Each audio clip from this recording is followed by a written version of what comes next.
Alrighty, welcome back everyone. We just talked about those quarterfinal teams that went out last week from the CFP. Just what did their off seasons look like? There was a couple of different questions. Gunnar Stockton, is he the quarterback going into 2025 or is Georgia still kicking around in the portal? We'll figure it all out in the next couple of weeks. But we got transfer portal updates and there's a lot of them. It feels like the last 48 hours, guys have been really committing, flying all over the place, and I feel like I have a handle on it. Frankly, I'm sure there's news breaking right about now. But let's go ahead and jump into this thing and let's talk about, to start, one of my favorite players in college football, one of my favorite players in the portal right now, is no longer in the portal. Mark Gronowski has committed to Iowa. This was a NFL or Iowa battle, and it was a very, very interesting one. I felt like he made the right decision here. Very talented guy, but coming from the FCS level, people tend to be a little bit wary of those quarterbacks and be a little bit more away from those quarterbacks than they probably should be. Very, very talented quarterback. Over 10,000 passing yards, 1,700 rush yards, 130 career touchdowns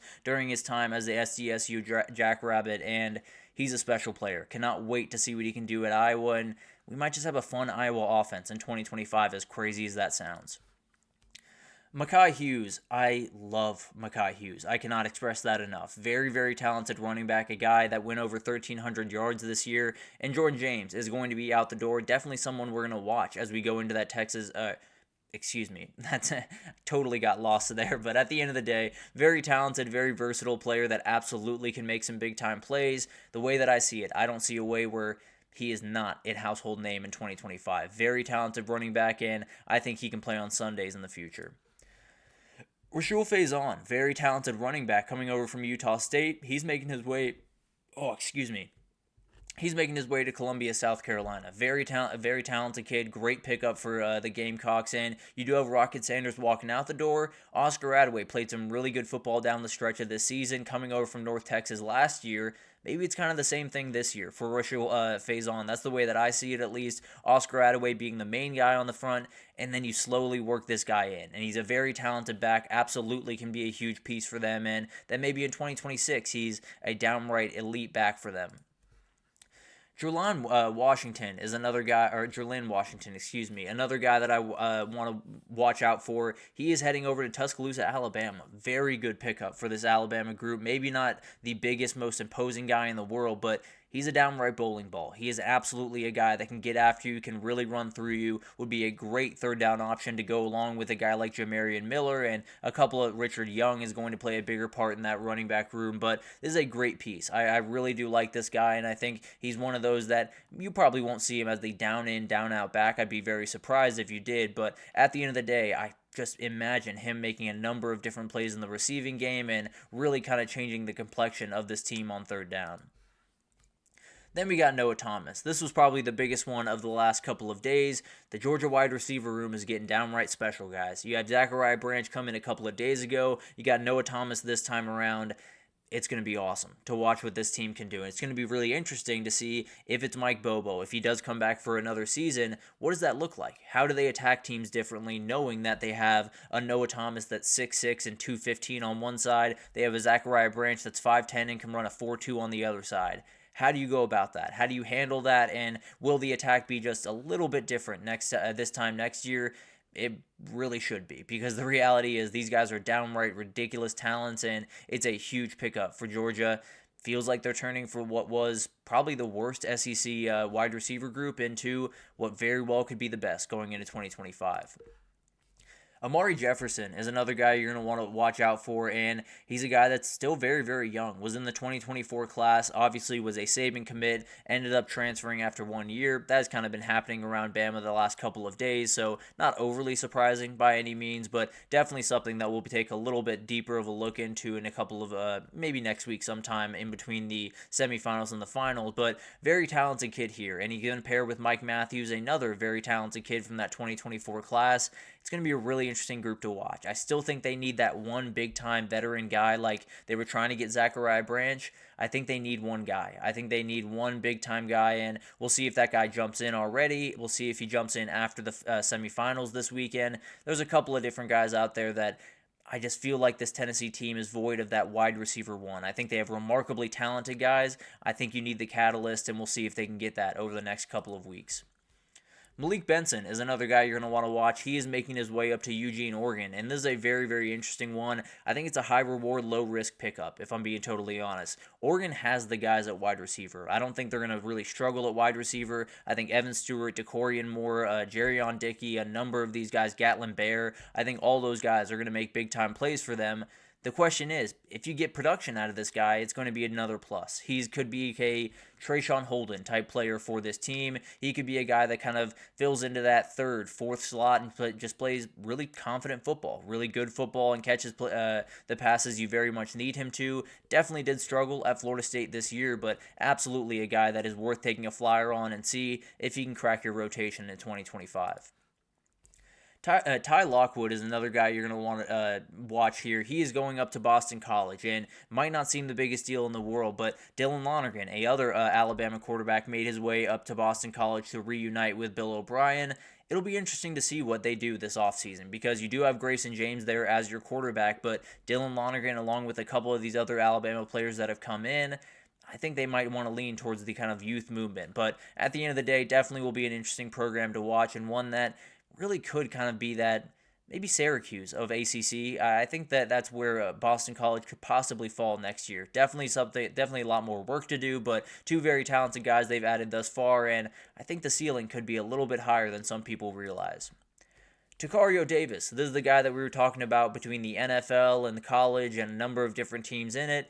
Washington was the one that won out, and it makes total sense here. His former head coach and Jed Fish is up there. This is the guy that Washington very badly needed. I think they need a guy that they can say, this is your side of the field, totally handle it. He is going to be able to handle it. Very talented guy, could really up his draft prospects in the Big Ten, and cannot wait to see what he can do. Adrian Maddox is a very talented safety from UAB. He is committed to Georgia after committing to Florida. So flipping him from Florida might have just been a little bit nice cherry on top for that one for Georgia. But the reality is Georgia needs guys on the back end. They need guys that can step up into that Malachi Starks role, into a couple of different roles on that back end. So you might as well go out and get a number of guys and see if they fit the mold. I think this guy could become a downright star next year. And then Jaden Harris. This is one of the more interesting ones of this entire portal cycle because, plain and simple, he did not play very good football at Miami last year. He was all over the place, made a number of mistakes in coverage, made a number of mistakes, especially in the run department. He is a talented player, though. He is a guy that can come out and make a number of athletic plays. I think he's a little bit inconsistent and definitely will need work to be done, but I do wonder, is it 1 year where he sits on the bench, where he learns everything, where he gets everything that he needs, and then in 2026 he just explodes on the scene? And then you got Kendall Daniels. Oklahoma and Oklahoma State just keep trading players, and it makes me feel very uncomfortable. I think we need Bedlam back very badly, but at the end of the day, Kendall Daniels, 240 tackles, 5 INTs through 3 years, very experienced guy, and they're going to need some help at linebacker. This will be a guy that can very much help that, no doubt about it. And then some intel here. Jaden Rashad, it sounds like UCLA is going to be the team you're going to want to watch here. Be interesting to see what happens here. He would be competing with Joey Aguilar for that spot. I tend to believe Jaden Rashada would win out. So that'll be a really interesting thing to watch. I said yesterday he might want to take a little bit of a step down. Maybe UCLA is a place that isn't too much of a step down, but definitely a place that he can start. Elijah Pritchett, we talked about this one yesterday, said a lot of SEC teams will be in on this one. Sounds like a Big Ten team is going to win out on this one. Nebraska is one to watch here and would be an immediate starter and probably the best player on that roster, or on that at least offensive roster when you look at Nebraska, because this kid is ridiculous, played great football for Alabama. Have to imagine he would play great football up there in Lincoln.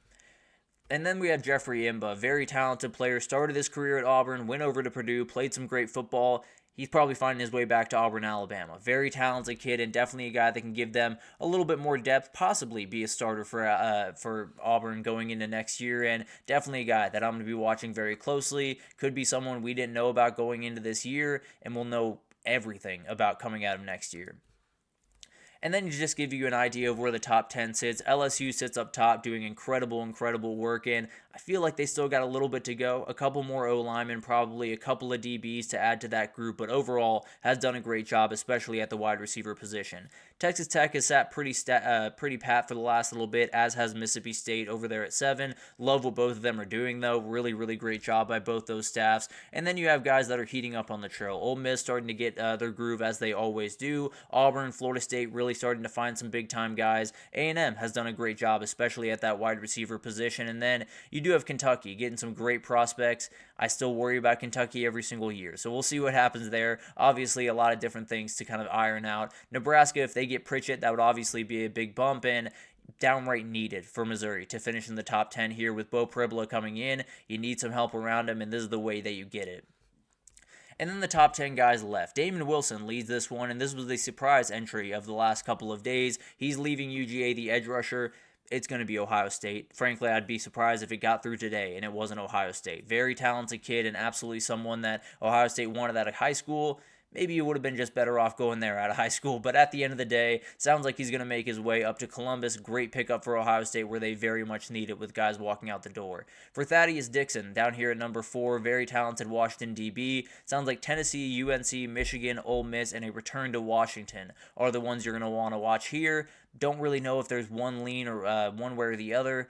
I have a weird feeling that it's going to be Washington that wins out, especially with Takario Davis finding his way up there. And then Caden Robinson is a name you're going to want to watch very closely. Sounds like LA could be where he ends up, all the way over from Boone, North Carolina to LA. USC or UCLA are the ones you're going to want to watch. But the portal is officially closed for all the teams that have not played have already played thus far. The final 4 teams are really the only ones left. Obviously, you have those weird situations where they file the paperwork, but it's not processed in time. There will be people that jump in that look a little bit head-scratching, or I thought their portal system was done.